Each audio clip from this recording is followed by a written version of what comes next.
नमस्कार। जन्मपार गपवाला विभुता आज मोर ललितार बर गप बहिरू ये गपटी मु पढ़ुछि। गपटर ना हेउछि गोपो गाँ गप। गोपो गाँ गप। वर्षार अव्यवहित पूर्वरु कलाहांडिया मेघर आकाश जेमिति दिसे ठीक सेमिति अबा दिसे पुरी कथा पड़िले मुरली सार मुह। समस्ते आपण मेघ आसिया पूर्व आकाश को देखि भारी कलाहांडिया ठीक सेमिति पुरी कथा पड़िले मुरली सार मुह दिशी जाए। श्रीयुक्त मुरली कृष्ण पंडा नुआ होई एबे एबे जन्नपा आंचलिक मध्यम इंग्राजी विद्यालय को बदल हुए आसता भारी स्नेही लोक सार। पिला मानक निज पुओ झील पर भारी आदर करती हेले आसु आसु पिलाए जानीदेले एडे सुंदर अमायक जो मुरली सार तांकर दुनिया कड़े कहीं ना भारी एकला मुरली सार। सरकार शिक्षक मानक पई यूनिफॉर्म करने दिन ठू मुरली सार नील पंजाबी धड़ा धोती पिंधि आसती। से फुल पैंट सार्ट पिंधती तेणु नील पंजाबी धड़ा धोती मस्तक सबुले चिता काटी बेकरी तुलसी मालटीए सबुले देवता देवता बासुवे जना पड़ुवे सार। पिला माने कान कानांतर शुणुले जो सार एत स्नेही मनीष तांकर स्त्री तांको छाड़ी आर पारी को चली गले। बुढ़ा काल को गोटे बोली पुओ होता जे से भी काले गत वर्ष ठू पिला या कुछ भाभी पारतुनि से इच्छा हुए बर सार को ओलटी से स्नेह करने सार को स्नेह करेंगे सार को से परिवार सेवा जोगे देवाई यही परा से भारत वर्ष जो तो पुणी एकलव्य आरुणी उपमन्यु जन्म होते जन्मबा उपर नील आकाश और ता मझे सकाळु संज जाए थरे बोली जाऊथुवा धर्म देवता सूर्यंकर छंदे छंदे समय गड़ी जाए।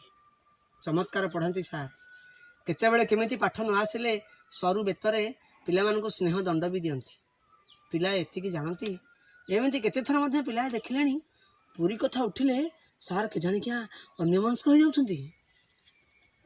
दिनकर कथा सार सप्तम श्रेणी रे पढ़ाउ थांती। सरकार दंडमुक्त अंचल बोली विद्यालय को घोषणा करिया सत्वे मुरली सार बही भितर छोटिया बेतटी आनी आसती। बेसी नुहम पाठ न आसले से नाली चह चह तेलिया बेतरे टिके टिके ठुकी दियंती पिला। से दिन पाठ पढ़ा चली थाए कौन गोटाए प्रश्न म सार पचारिदेले तो पिला केमिति अपूर्व संजोग देख प्रश्नटी प्रथमे कान्हू को पचारिदेले। कान्हू सप्तम श्रेणी छात्र ता विषय लिखिले बोधे दुष्टता हेब इते दुष्ट से पिला जे ता दुष्टामीर तालिका देले एक बृहत उपन्यास हेब। ता विषय खाली एति कह जाई पारे थरे ता गोड़ हाथ को अना नली गोड़ खंडिया होइथिबो तो जंघर गोटाए घा होइथिबो पिठीरे गोटाए चिन्ह एमिति केते कौन एसबू ता दुष्टामीर संक्षिप्त ज्वलंत हस्ताक्षर मात्र। से कान्हू को सार जितेबाला प्रश्नटी पचारिदेले ओ बही भितर तांकर से पूर्व आलोचित नाली चह चह बेतटी को दी थर ता आगे चहले देले एक दुई माडला भाया से कही पकेला सार आज्ञा मु काली स्कूल को आसी नथिली किरे तू कुआड़ जाइथिलु पूरी आज्ञा अविलंबे गोटाए चाल खेलीदेला बाबा कान्हू कारण ताकू भल भाव जना पूरी कहीदेले ही से माड़ खाइबार रक्षा पाई। मंच नाटकर एक ट्राजेडी दृश्य जमीती घटे सेमिति किछि घटीगला। टिकी आगुरी चहलुवा बेतटा सार हठात सार हाथ खसी पड़ा। मुरली सार बड़ अद्भुत भाव में कान्हू को अनै रहिले। सते म रथयात्रा ये किछि दिन आगुरी जाइछि ओडियार मन एबे भी रथ रथ बासुची ये एतिकी बेले कान्हूर उत्तर से पुरी जाइथिला। मुरली सार मनरे कि भावावेग सृष्टि है जना ना कि से बड़ा विचित्र दिशा लगे क्रमश तांकर गोरा तकतक मुहटी क्रमश नाली पड़गला। चिता तिलक मुहर कुंचन से असहाय दिशिले। अनेक जुगर एक आविष्कार प्राप्ति पर मनीष जमी दिशे अनेक जुग पर मनीषटी देखिले आउ गोटे मनीष जमी दिशे ठीक सेमती आवा दिशुले मुरली सार जना नहीं से मुहूर्तर मुह को केमिति बना जीव सार धीरे धीरे थरिले। श्रेणी सारा पिला माड़ अपेक्षा तांको प्रिय सार को एमिति अवस्था देखी मने मने डरीगले। कान्हू कथा पचारुछंती अरे बाप ता अवस्था तो छाड़। यापर नीरवता भांगी अल्प अल्प थरी थरी बड़ नूतन तथा अपरिचित अद्भुत स्वर मुरली सार कही उठिले बाबूरे ए बाबू तू पुरी जाइथिलु धनरे तू सेठी जमुना नहीं देखिछु ना नहीं ए संखाली ସେଠି କଦମ୍ବ ଗଛର ବନରେ ତୁ ହଜିଛୁ ନା ନାହିଁ? ଅନ୍ଧ ଲଉଡ଼ିରେ ସେଠି ତୁ ଗୋପ ଗାଁର କୋଣେ କୋଣେ ମୁରଲି ଶୁଣ ଶୁଣିପାରୁଛୁ ନା ନାହିଁ କହିଲୁ ମୋ ଧନ? ଗଳାମାଳିରେ ସେଠି ତୁ ଆଉ ଜଣକୁ ଦେଖିଛୁଟି? ରାଧିକା। ରାଧିକାରେ ନୟନ ପିତୁଳା। ତାକୁ ତୁ ଖୋଜିଥିବୁ ତ ନିଶ୍ଚୟ, ହେଲେ ଦେଖିପାରିଛୁ କି କେବେ? ଆଜି ବି ସେଇ ଗୋପ ଗାଁ ପୁରୀର ବଡ଼ଦାଣ୍ଡରେ କେମିତି ରାଧିକା ବୁଲୁଛି, କହି ବୁଲୁଛି ସମସ୍ତଙ୍କୁ, ଦେଖ ହଉ କଳିଯୁଗ ମଣିଷ, ଦେଖ ତୁମ ଠାକୁର ଦ୍ୱାପର ଦ୍ୱାରକାରୁ ଆସି ଏଇ ମନ୍ଦିର ଭିତରେ ବଇଛି। ଯଦି ତୁ ଏଠି ଏମିତି କାଠର ଠାକୁର ହେଇ ବସିବାର ଥିଲା ପୁରୀରେ, ତେବେ ମୋ ସାଙ୍ଗେ ଦ୍ୱାପର ଯୁଗରେ କାହିଁକି ଏତେ ଲୀଳା କରୁଥିଲୁ? ଜାଣିଛୁ କାହ୍ନୁ, ମୁଁ ଆଗରୁ ସେଇ ଗୋପ ଗାଁ ପୁରୀ ମ ଯେତେବେଳେ ଯାଉଥିଲି, ସବୁବେଳେ ତ ଯାଉଥିଲି, ଯେତେବେଳେ କ'ଣ, ଯେଉଁଦିନ କାଳିଆକୁ ମୁଁ ମୋ ଲୁହର ଆଖିରେ ତା 22-5ରେ ଠିଆ ହେଇ ପଚାରିଦେଲି, ମୋ କାଳିଆରେ ଉତ୍ତର ଦେ, କହ, କହିଦେ, ମୁଁ ଆଜି ଗୋପ ଗାଁ ପୁରୀ ଆସିବା ବାଟରେ ଯମୁନା ନଈ ଦେଖିଛି, କଦମ୍ବ ବନରେ ହଜିଛି, ବଇଁଶୀ ସୁନ ଶୁଣିକି ଏଠିକି ଆଇଛି। ମୋତେ ତ ରାଧା ଏଇ ପ୍ରଶ୍ନ ପଚାରିଛି, ଏ ପୁଅ ତୁ କାଳିଆ ପାଖକୁ ଯାଉଛୁ, ତ ଠାକୁରକୁ ଟିକେ ପଚାରିଦେବୁ ମୋତେ କାହିଁକି ସେ ଛାଡ଼ି ଆସିଛି? ଉତ୍ତର ଦେ କାଳିଆ, ଉତ୍ତର ଦେ। ଆଉ ତାପରେ କାଳିଆ ମୋ ଉପରେ ରାଗ ସୁଝେଇଲା ରେ। ଜାଣିଛୁ କାହ୍ନୁ, ଜାଣିଥାରେ କାହ୍ନୁ, ଅନେକ ଦିନ ତଳୁ ମୋ ଧର୍ମପତ୍ନୀକୁ ତ ନେଇଥିଲା, ହେଲେ ଠିକ୍ ଏଇ କାଳିଆକୁ ଏଇ ପ୍ରଶ୍ନ ପଚାରିବାର ପରେ ପରେ ବୁଢ଼ା କାଳକୁ ମୋତେ ଦେଇଥିବା ମୋର ଏକମାତ୍ର ପୁଅକୁ ତାର ବ୍ରତହର ପୂର୍ବ ଦିନରେ ପାଗଳ ହୋଇଗଲେ ଶ୍ରେଣୀ ସପ୍ତମର ପିଲାମାନେ, ଭୋ ଭୋ ହୋଇ କାନ୍ଦି ପକେଇବା ସେମାନେ।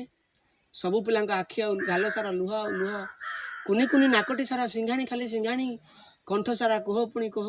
କାହ୍ନୁ ତ ଆଉ ମଣିଷ ହୋଇନଥିଲା, ସେ ଏବେ କ'ଣ ଯେ ହେଇଯାଇଥିଲା କିଏ କହିବ?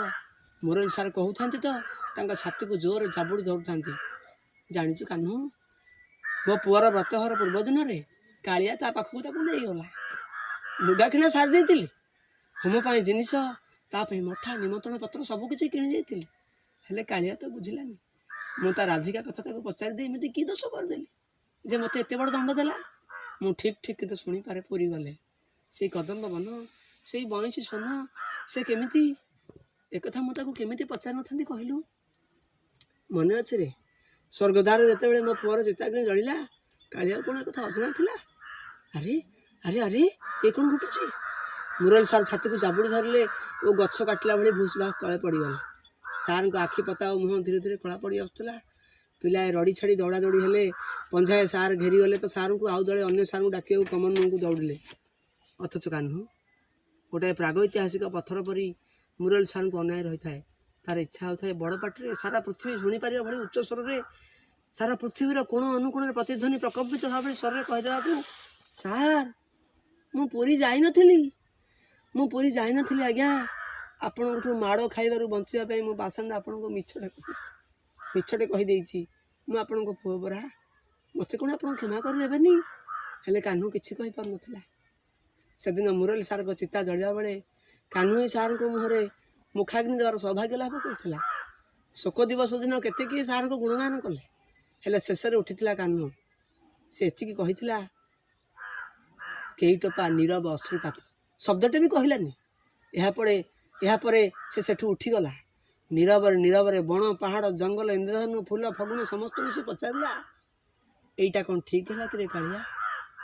ମୁଁ ମଧ୍ୟ ଯିବି ଦିନେ ତ 22-5ରେ ଠିଆ ହେଇ ତୋତେ ମୁରଲି ସାର୍ ପଚାରିଥିବା ସେଇ ପ୍ରଶ୍ନ ପଚାରିବି। କାହିଁକି ତୁ ଲୁଚିଛୁ? ବାହାରିଆ, ବଡ଼ଦାଣ୍ଡରେ ପୁରା ଠିଆ ହେଇଛି ରାଧା, ସେଇଦିନ ସେ ତୋତେ ଡାକୁଛି। ତୋର ଯଦି ଭାଇ ଭଉଣୀକି ଧରି ଏଠି ରହିବାର ଥିଲା, କାହିଁକି ମିଛ ମାୟାରେ ରାଧିକାକୁ ବାୟା କରୁଥିଲୁ?